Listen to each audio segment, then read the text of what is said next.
Pemirsa memasuki PPKM level 2, 31 objek wisata di Kabupaten Kulon Progo, Yogyakarta mulai dibuka secara terbatas. Minggu pagi sejumlah tempat wisata pantai selatan ramai dikunjungi wisatawan lokal maupun wisatawan yang datang dari luar kota.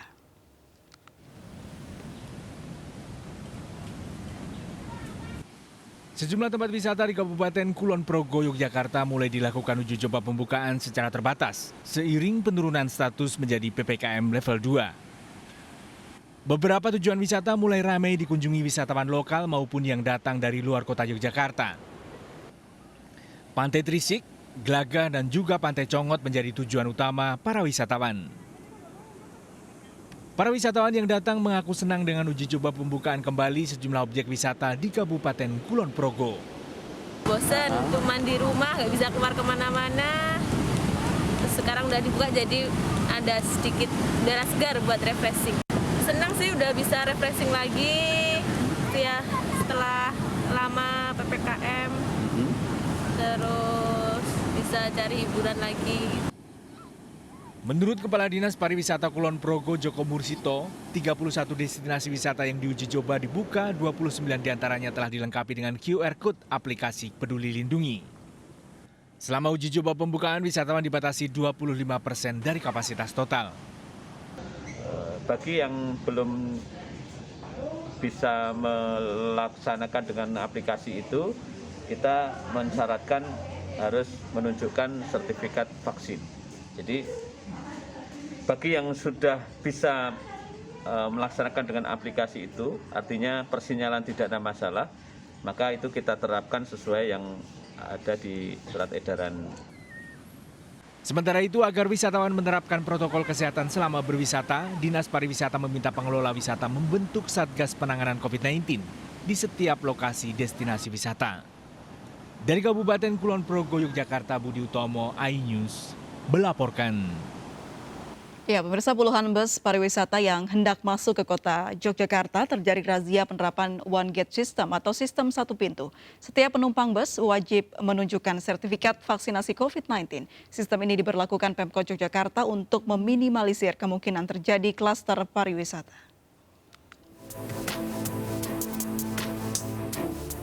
Mulai Sabtu 23 Oktober, bis pariwisata yang hendak memasuki kota Yogyakarta diperiksa petugas. Setiap penumpang diminta menunjukkan sertifikat vaksinasi COVID-19. Bis yang lolos pemeriksaan diberi stiker khusus pada kaca depan dan diarahkan ke lokasi wisata yang dituju. Sementara jika ada wisatawan yang belum divaksin, diminta untuk putar balik, tidak boleh memasuki kawasan kota Yogyakarta. Kurang atau gimana nih? Kalau mereka outing pas dulu. Outing ya gitu. Ini dari mana Pak? Dari SMA Muhammadiyah. Gimana Pak? 8 Sragen. Sragen ya. Nanti sekalian liburan kemana Pak selain itu? Ke Paris. Kemana? Parangtritis. Parangtritis ya. Pemerintah Kota Yogyakarta menerapkan One Gate System atau sistem satu pintu ini dengan meminta setiap bis pariwisata memasuki terminal bus Giwangan untuk pemeriksaan. Pemeriksaan dilakukan petugas gabungan dari Dinas Perhubungan, Satpol PP, TNI, dan Polri. Kebijakan ini diterapkan guna mencegah terjadinya klaster wisata.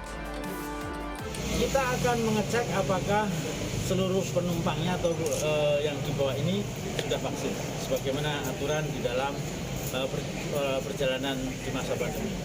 Yang kedua, di sini bis-bis ini nanti akan mendapatkan tempat di mana dia akan parkir di kota Yogyakarta. Ini adalah pola pengaturan arus lalu lintas agar kepadatan di kota Yogyakarta juga bisa kita kendalikan.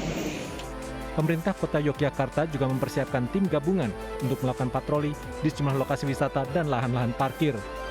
Jika ditemukan bus pariwisata dari luar kota tanpa stiker, akan langsung dilakukan pemeriksaan. Dari Yogyakarta, Heru Trijoko melaporkan. Ya, pemirsa, turunnya angka level PPKM di berbagai wilayah diiringi pelonggaran kunjungan wisata dan belanja membuat banyak pengusaha hotel, restoran, dan wisata mulai menggeliat lagi. Untuk membahas hal tersebut sudah bergabung bersama kami Maulana Yusran, Sekretaris Jenderal Perhimpunan Hotel dan Restoran Indonesia. Selamat sore Pak Maulana. Selamat sore Mbak Putri. Baik, Pak Maulana, bagaimana pelaksanaan pelonggaran aturan terkait wisata yang juga diterapkan di tempat makan? Ya tentu pelonggaran-pelonggaran tersebut seiring dengan membaiknya kondisi COVID ini tentu disambut baik ya oleh para pelaku pariwisata karena memang semester 2 atau kuartal 4 nih khususnya yang saat ini kita hadapin itu adalah bagian dari momentum pelaku pariwisata itu untuk berpotensi untuk mendapatkan atau meningkatkan kalau kita bicara hotel itu okupansi hotel ya termasuk di destinasi pariwisata. Karena kan setelah kuartal 4 ini kita akan menghadapi kuartal 1 di 2021 di mana secara year on year walaupun tidak ada COVID pun itu okupansi itu pasti akan menurun. Setelah kita akhir tahun nanti adalah event terakhir pergerakan domestik umumnya itu setiap tahunnya ya. Itu yang konteksnya dalam leisure. Kemudian di sisi lain juga kalau kita bicara dari segmen market juga yang terbesar di kuartal 4 ini adalah segmen market MICE atau kegiatan-kegiatan dari pemerintah itu sendiri. Demikian Mbak Putri. Baik, lalu bagaimana protokol kesehatan yang dijalankan baik di tempat wisata, hotel maupun restoran, Pak? Ya, jadi kami sebenarnya di PHRI itu sudah ada beberapa wilayah yang kita sudah koordinasikan untuk bagaimana mereka menerapkan atau untuk masalah QR code Peduli Lindungi untuk beraktivitas, untuk menerima tamunya. Gunanya salah satunya adalah untuk mengontrol jumlah volume yang ada di dalam dan memisahkan mana yang sudah divaksin atau belum divaksin. Jadi kita intinya kan semua yang sudah divaksin kecuali anak-anak yang di bawah 12 tahun ya tentunya khusus untuk masuk ke hotel. Nah tentu juga ini termasuk juga untuk kegiatan di ruang pertemuan atau ballroom.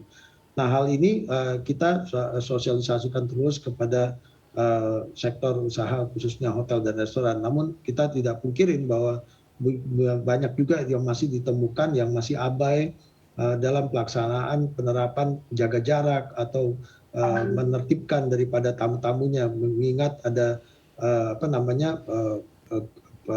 peningkatan jumlah kunjungan dan seterusnya.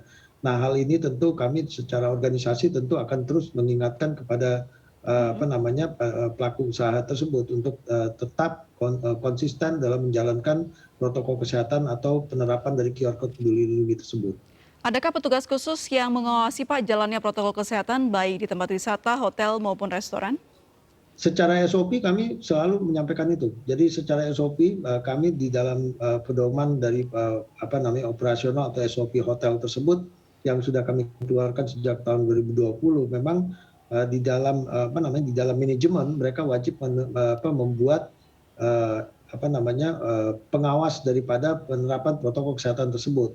Karena ini kan bukan hanya masalah tenaga kerjanya bekerja saja, namun juga keselamatan daripada tamu tersebut. Jadi pengawas itu bukan hanya menetipkan daripada tamunya atau prokes terhadap tamu-tamunya, tapi juga termasuk karyawan dan juga bagaimana mempersiapkan fasilitas tersebut sehingga fasilitas tersebut sudah steril dan siap untuk dinikmati antara tamu satu dengan tamu yang lainnya. Karena kalau kita bicara hotel kan kamar itu selalu menjadi tempat pergantian tamu menginap. Kemudian restoran pun seperti itu untuk tempat di mana mereka bergantian untuk duduk di tempat yang sudah disiapkan. Demikian Mbak. Baik, Pak Maulana sudah ada hasil positifkah dari kebijakan pelonggaran aturan ini khususnya di segi ekonomi atau omset dari para pengusaha?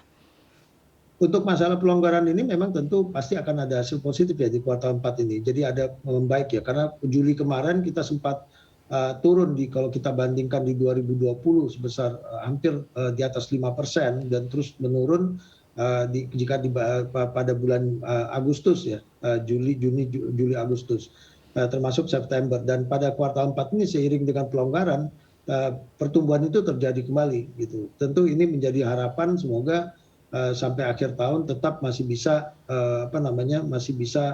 stabil ya angka pertumbuhan ini, karena tadi saya sampaikan bahwa kuartal pertama nanti di 2022 akan menjadi situasi yang juga tidak mudah untuk sektor pariwisata karena kita akan memasuki low season. Jadi kita berharap banyak sebenarnya di kuartal 4 ini, Mbak.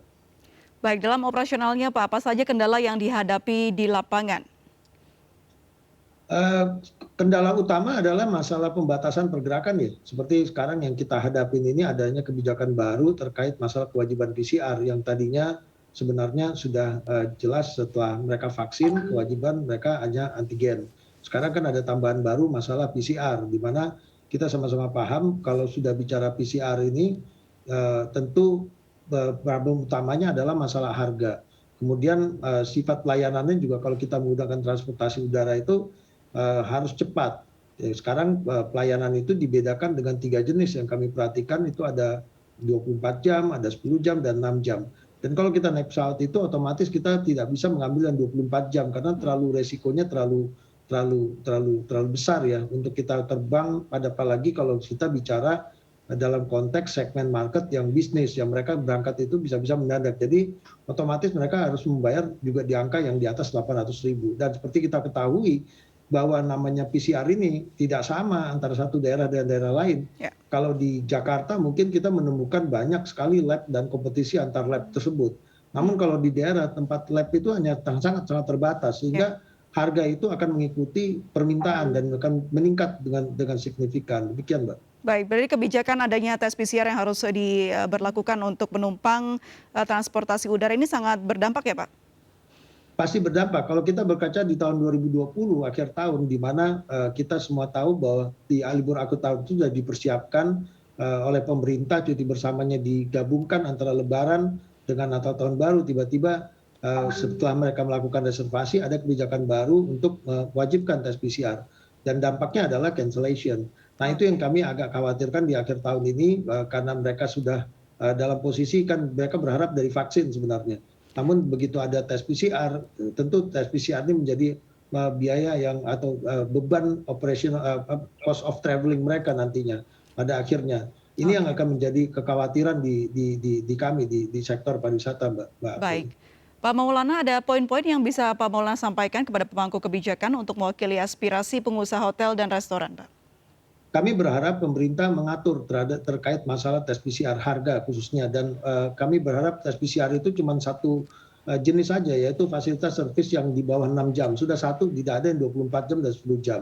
Kemudian harganya juga harus terjangkau kalau memang tes PCR ini akan melekat kepada masyarakat untuk bergerak. Karena bagaimanapun kita tidak hanya berbicara pariwisata, tapi pergerakan ekonomi di daerah itu membutuhkan DNA-nya adalah pergerakan orang. Sehingga tes PCR-nya akan melekat kalau kita melihat di situasi COVID yang kita belum tahu sampai kapan akan berakhir. Nah itu yang harapan besar kami kepada pemerintah, karena kita tidak bisa memastikan kapan COVID ini berakhir. Dulu ekspektasi 2021 ternyata belum berakhir, dan 2022 pun belum tentu akan berakhir. Demikian, Mbak April. Baik, selain tes PCR, Pak, apakah ada mungkin keluhan atau aspirasi yang mungkin bisa disampaikan kepada pemangku kebijakan? Ya tentu lebih pajak mungkin? Paling utama, kenapa Mbak? Pajak mungkin? Ya tentu stimulus atau relaksasi itu tentu. Tapi yang paling utama itu masalah pergerakan ini sih sebenarnya, sebagai pergerakan dan persyaratan, dan termasuk sekarang dengan pembukaan Wisma ini, masalah karantina, karena kita akan compete dengan negara-negara lain seperti yang kita ketahui di Thailand itu mereka sudah mulai buka tanpa karantina. Nah ini juga menjadi satu tantangan tersendiri bagi kita dan bagi negara kita, bagaimana ke depannya, karena ini sudah lama puasa ya, sudah lebih dari 1,5 tahun dan mungkin akan masuk ke dalam 2 tahun, tentu daya tahan dari usaha dan daya tahan terhadap tenaga kerjanya juga akan jadi masalah besar di tahun depan nantinya. Baik, demikian, Mbak. Terima kasih Pak Maulana Yusran, Sekretaris Jenderal Perhimpunan Hotel dan Restoran Indonesia sudah bergabung dan berbincang bersama kami. Salam sehat selalu Pak, selamat sore. Selamat sore, terima kasih. Baik, pemirsa, kami akan segera kembali, tetaplah bersama MNC News.